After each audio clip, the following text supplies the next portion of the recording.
আজকে 19শে নভেম্বর আন্তর্জাতিক পুরুষ দিবস। রাস্তায় যদি আমরা ইন্টারভিউ করি 8ই মার্চ কি দিবস আর 19শে নভেম্বর কি দিবস, আমার ধারণা 7% বলবে 8ই মার্চের মাহাত্ম, আর মাত্র হয়তো 2% বা 3% জানে 19শে নভেম্বর কি।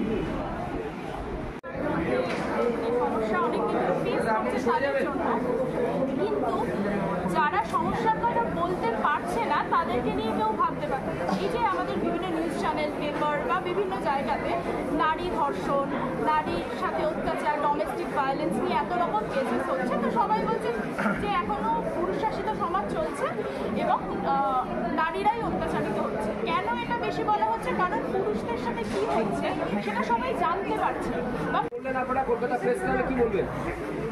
সবার প্রথম আমি সকল সংবাদ মাধ্যম, মিডিয়া পার্টনার যারা এখানে উপস্থিত আছেন তাদের সকলকে অনেক অনেক ধন্যবাদ জানাই। আপনাদের মাধ্যমে আমাদের এই বাংলা তথা ভারতবর্ষের সকল মানুষকে আন্তর্জাতিক পুরুষ দিবসের শুভেচ্ছা জানাতে চাই। আপনারা জানেন যে ভারতবর্ষে যত আইন আছে সেই আইনগুলো লিঙ্গ নিরপেক্ষ নয়, সম্পূর্ণভাবেই নারীকেন্দ্রিক এবং কোথাও কোথাও পুরুষ বিদ্বেষী।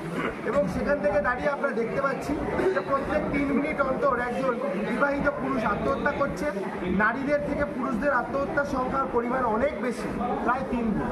আমরা দেখতে পাচ্ছি যে ভারতবর্ষে পশু পাখির জন্য কমিশন আছে, ভারতবর্ষে মহিলাদের জন্য কমিশন আছে, ভারতবর্ষে তৃতীয় লিঙ্গের মানুষদের জন্য কমিশন আছে, কিন্তু নারীদের জন্য কমিশন আছে, মন্ত্রণালয় রয়েছে, অথচ বেচারা পুরুষদের জন্য কোনো কমিশন নেই, মন্ত্রণালয় নেই, তাদের জন্য কথা বলার কোনো জায়গা মিলিয়ে প্রায় 10-12টা থানা বসেছিলাম।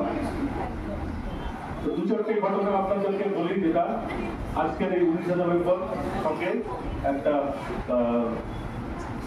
সিগনিফিকেন্স থাকবে, সেরকম একটা ঘটনা বলি। 2004-05-এ আমি দক্ষিণবঙ্গের হুগলি জেলায় চুঁচুড়া থানার ওসি ছিলাম। তো আপনারা সবাই জানেন চুঁচুড়া বেশি দূর না, এখান থেকে 45 কিলোমিটার দূর, 1.5 ঘন্টা মতো লাগে। উত্তরবঙ্গ থেকে যখন আমি বদলি হয়ে আসলাম, মাননীয় শ্রী সুপ্রতিম সরকার সাহেব উনি তখন এসপি ছিলেন, উনি আমাকে ওখানে ওসির দায়িত্ব দিলেন। একটা ঘটনা বলি যা স্বল্প কিছু সময়ের মধ্যে। চুঁচুড়া থানার আন্ডারে ব্যাটেল বলে একটা জায়গা আছে, বিখ্যাত জায়গা। ব্যাটেল একটা ফাঁড়ি আছে, সেটা চুঁচুড়া থানার আন্ডারে। একদিন এক ভদ্রমহিলা তার মেয়েকে নিয়ে এসে একটা কমপ্লেন করতে আসলেন বধূ নির্যাতনের অভিযোগ।